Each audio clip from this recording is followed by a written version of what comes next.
Very true. Sam was quoted saying all the actors were trained and did their own stunts throughout the movie. Oh yeah, that's right. Yeah. Well, that's why everyone gets beat up. The Jeff Healey band is featured throughout the movie and was Jeff's debut into film, where he played the character of Cody, which Chris hit on earlier, that he said that he knew Dalton. Mm-hmm. Maybe they were buddies from when they met in the bar or something. Yeah. Because given the type of music he plays, I would guess Memphis. Yeah. But that's just my theory. They would they had some, like, a little bit of words back and forth, where they say, like, I think Jeff tells him, this toilet's even worse than the one back in wherever. Yeah. And that's back when the bar's like super dive bar, the worst dive bar you've ever seen. Yeah. According to the director, he used specific colors in the film so that it felt more cartoony. Oh, okay. Like, for example, Kelly Lynch is always wearing red, predominantly, and it was to kind of create these kind of characters of people. I don't know. That's pretty crazy. Yeah. To make it more cartoony, like you said, self-aware. Yeah. Comedian Michael J. Nielsen gave the film the commentary treatment, once calling it the cheesiest movie ever made. I guess it was like his first commentary ever done, in the vein of like Mystery Science Theater. Well, you know, riff tracks. That's it. Yeah, okay. Yeah, riff tracks. Yeah. The film story was actually inspired by a small town who wouldn't speak after a local villain was mysteriously murdered in the same way. Loosely based on a true story. Right? Producer Joel Silver said the original Double Deuce wasn't rough enough, so he had the crew kind of tear up the set to make it look more dingy. Nice. So that's why it's so over the top to get in it. Was Pat the Bartender was the lead singer of the punk band X, and they started like in the 70s, right? Yeah. It's late 70s. There's indeed a straight-to-DVD sequel called Roadhouse 2 Last Call, in which Dalton is killed off-screen, and the story centers around his son. Wow. How old is this movie? I think it came out 2006. Something like that. I never watched it. I never gave it a shot. That's funny. So you got to do the math, because this is a 30-year-old movie now. So his son had to have been in his mid-20s, maybe. Yeah. But no, you say 2006. Yeah, I think it was 2006. So he'd be 16. Yeah, I was gonna say 16. This is garbage. The math does not add up. He was an illegitimate child that he had already didn't know about. Because he doesn't seem like the settling down type until he meets Doc. Yeah. Weren't they trying to remake this with Ronda Rousey? Yeah, that was. I was getting to that. Oh, I'm sorry. I didn't know about that. That's cool. The theatrical trailer actually features a bunch of deleted scenes that never made it into the movie. So I wonder how long this cut was. In 2015, it was revealed that this movie was to be remade with Ronda Rousey. Wow. But that's obviously been on a standstill because I haven't heard anything about any progression. Because she can't act for shit. Yeah. Did you see Mile 22? No. Because you told me it was bad. It is a bad movie. It's a really bad movie. But she's in it, right? She's in it. Apparently she had a lot more scenes in it. And they cut it. That they cut out because she's just not a good actress. Jeez. I remember her like 2 lines in Fast and the Furious, whichever one when they're in Dubai, and she's fighting what's her name, Michelle Rodriguez. It's like 7, right? Yeah. And then they do the stupid jump between the towers. It's right before that they're fighting, and she says something, but it's like some stupid cheesy lines. It's like, you suck. Just stick to fighting or wrestling. It's funny because you have to act like WWE is nothing but acting, and she's on there all the time. Yeah, it's not serious acting. Yeah, I guess you can ham it up all you want. So she's in her prime there, I guess. Whatever. Maybe Mile 22 would make a good bad movie to cover. Yeah, I never I actually have it. Bad. I've never watched it. It's still in the plastic. And Even even with Wahlberg. Honestly, I thought Mark Wahlberg was probably the weakest link in the movie. Really? Yeah, I thought Lauren Cohen was much better in the film than he was. Okay. But even the guy from The Raid has a couple of cool fight scenes, but they edit the shit out of them. Mm-hmm. Keith David is a bartender.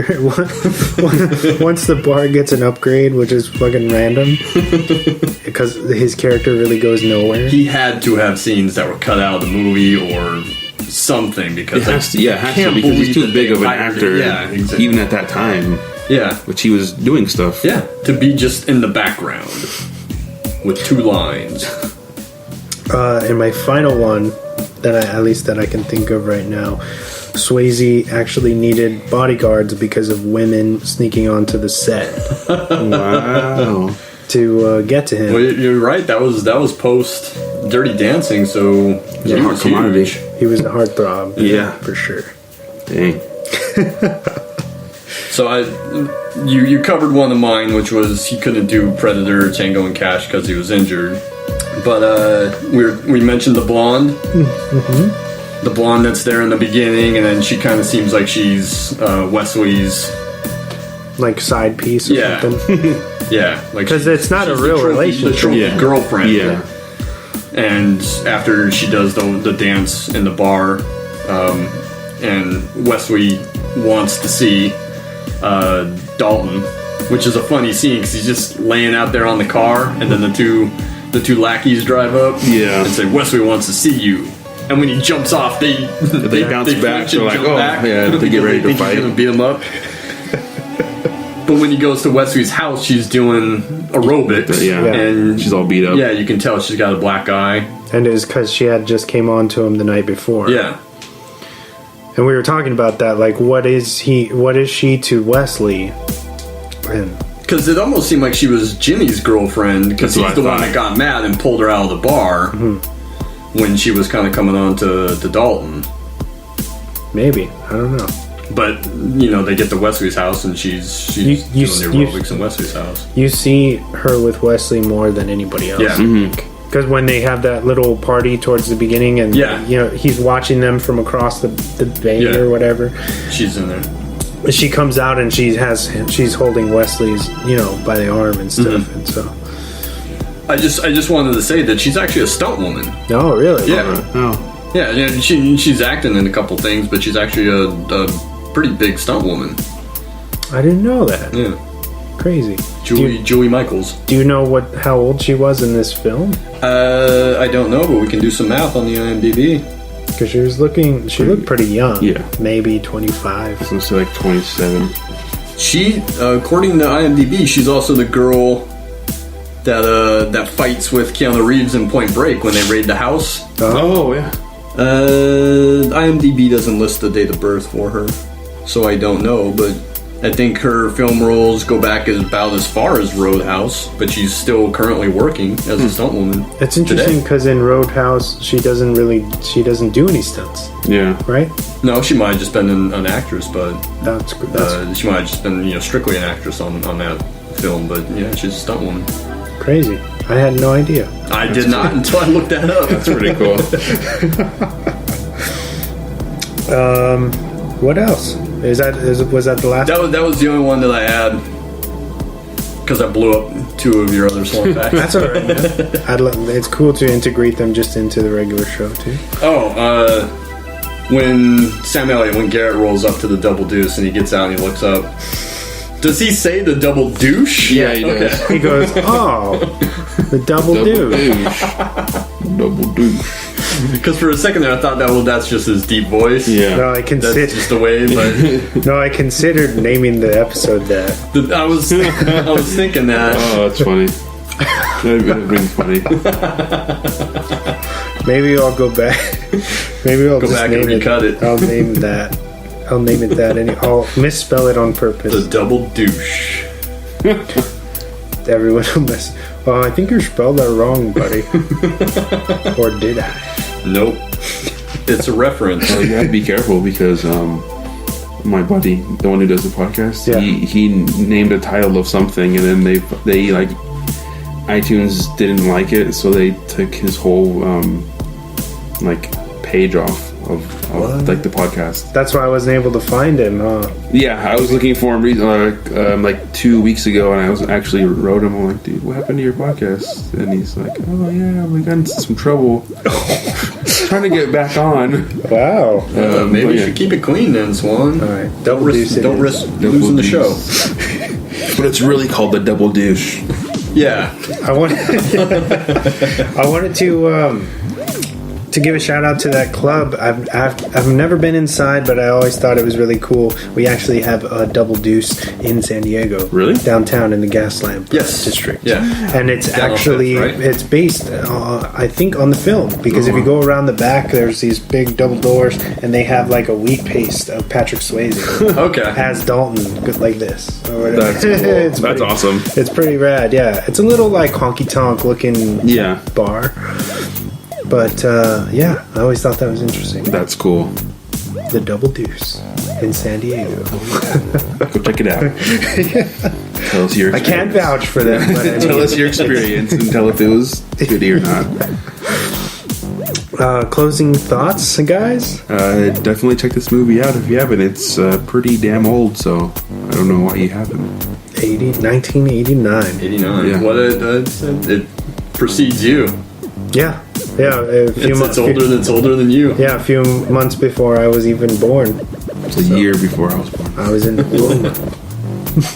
When did it open? What day? Do you know the day? Or no, I don't. I know it got pushed back. Okay. I was just curious because 89 was a big summer. Yeah, the Indiana Jones sequel. You had Indiana Jones Last Crusade was out. Batman came out. That's some crazy competition. Ghostbusters 2. Which is a bad movie. It's okay. It's not great. Vigo's good. Peter McNichol on the Unbreakable show. I was trying to think of the art guy. Yeah. He's really good. And Peter McNichol is his name. It was Peter something. I couldn't figure out the last name. He's good in it, but Ghostbusters 2 isn't great. Not compared to the first, and we'll get into that on a later episode. Oh yeah. All right, closing thoughts, guys. Thank you, Chris, for being on the show. Yes, thanks for inviting me, dude. Like I said, it's been a long time since I've seen Roadhouse because TBS doesn't play it anymore. Yeah. I saw it on, they played it on AMC the other night. Oh, yeah? At work, in the break room. It was playing, and I was like, oh, that's super interesting. It was on Stars or Showtime. It's still on Stars. Because I put it on the DVR a couple months ago, when you mentioned that you wanted to do Roadhouse. I put it on the DVR in case I was going to watch it before we came to do the episode. But, it's a fun movie. Oh, yeah. And R.I.P. Patrick Swayze. He was a good actor. He always seemed like a good dude, and he had a lot of great roles around that time. He did. It was. I feel like it was so sudden when they announced it. When he was diagnosed and stuff, because you never thought of him of just having any kind of health anything wrong with him. Yeah. You know? He seemed very fucking Bodie, very healthy. But that's one where it's either they didn't say anything until it was bad, or because it is such a bad diagnosis that, as soon as they say, oh, you got pancreatic cancer, that's donezo. Too late. Yeah. So R.I.P. R.I.P. to him and Ben Gazzara. He's a super good actor. And Jeff Healey, who passed away at the age of 41, I think. Young, dude. That's young, especially when you're getting my age. Yeah.